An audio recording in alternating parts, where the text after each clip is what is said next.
Alors maintenant, notre ami Hervé, alors là, il va faire un numéro assez hypocrite parce que je me souviens très bien.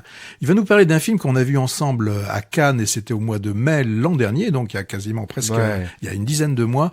Il m'avait dit à la sortie, je vous dirai tout à l'heure ce qu'il m'avait dit à la sortie. Alors vas-y, alors on va écouter maintenant ce qu'il nous dit mais aujourd'hui. Il y a que les imbéciles qui changent pas d'avis. Je l'ai réévalué. J'ai mis 1 an pour le réévaluer dans ma tête. Hein. Ça s'appelle Black Flies, les mouches noires.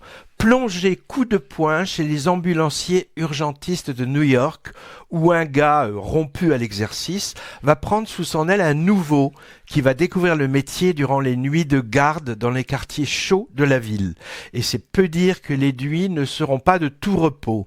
Mise en scène tendue, immersive, hein, où on nous épargne rien de tout ce que les services d'urgence médicale doivent gérer, overdose de junkies, scènes de ménage sanglantes, clochards à la dérive, gangs avec chiens d'attaque, braqueurs ou leurs victimes blessées, bref, tout un monde interlope de violence urbaine, avec des gens d'ailleurs souvent agressifs, refusant parfois l'aide médicale. En effet, on l'a vu il y a presque 1 an, hein, il était en compétition en 2023 à Cannes, et il a été à l'époque assommé par la critique, et ce que je ne trouve pas mérité finalement. Hein. On l'avait jugé, beaucoup l'ont jugé trop sensationnaliste, et c'est vrai qu'il fait sensation, on va dire. Hein. Il s'agit un peu d'un mélange de genres, en même temps road movie urbain, drame social, thriller limite gore, il y a des passages assez gore quand même, hein, avec un fort aspect documentaire. Le tout plutôt choc et intense, anxiogène qu'on parcourt un peu en apnée. On peut remarquer un travail particulier sur le son, avec un mixage sonore souvent poussé au maximum et qui accentue l'impression d'immersion. Ça vibre, hein. C'est adapté d'un roman qui s'appelle 911, 911, c'est le numéro d'appel d'urgence aux États-Unis, livre d'un ancien ambulancier à Harlem. Alors l'aspect réaliste est donc de première main et participe au côté documentaire de cette fiction. J'ai lu que beaucoup de second rôles et de figurants aussi sont joués par des kidams new-yorkais non professionnels. Et les premiers rôles alors ?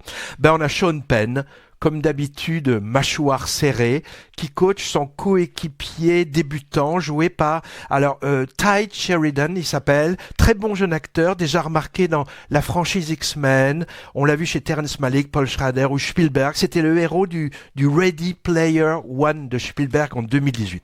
Bon, alors le scénario donne à son personnage un aspect christique, un petit peu poussif. Déjà, son nom, il s'appelle Holy Cross, la croix sacrée.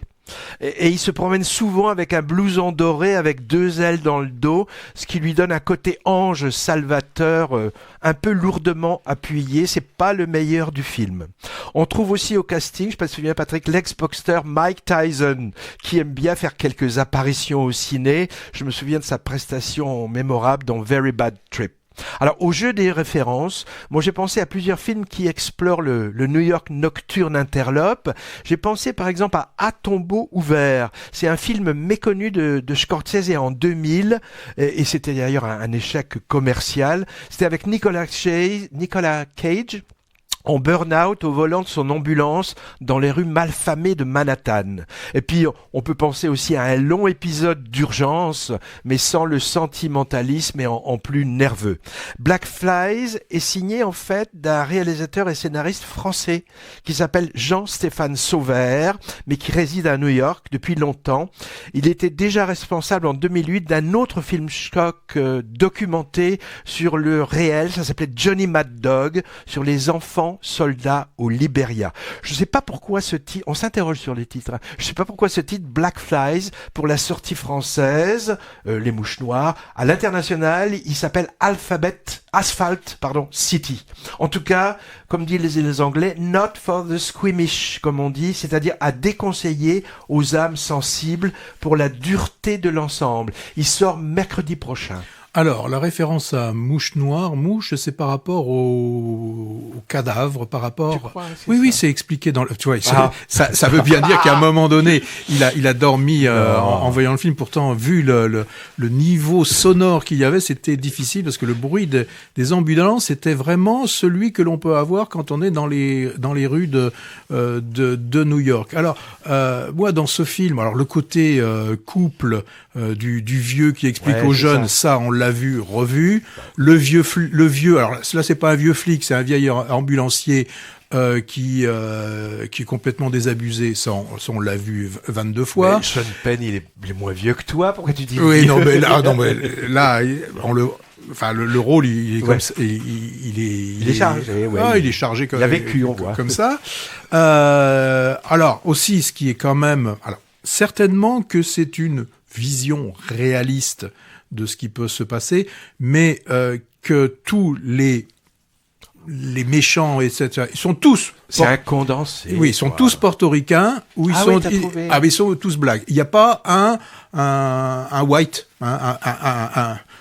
un white, il y en a pas. Alors bon, ça c'est un petit peu gênant. Bon, c'est un film qui va plaire à tous ceux qui aimeraient bien qu'on nettoie toute cette vermine. Ça, j'en suis persuadé. Ah oui, il y a quand même il y a des moments où ça sent pas très bon dans ce film. Ah, on verra ce qu'on dit la critique quand il sortira, s'il y a du racisme ambiant dans le film. Moi, je l'ai pas trop senti. Mais c'est normal puisque tu as dormi la moitié moitié du temps.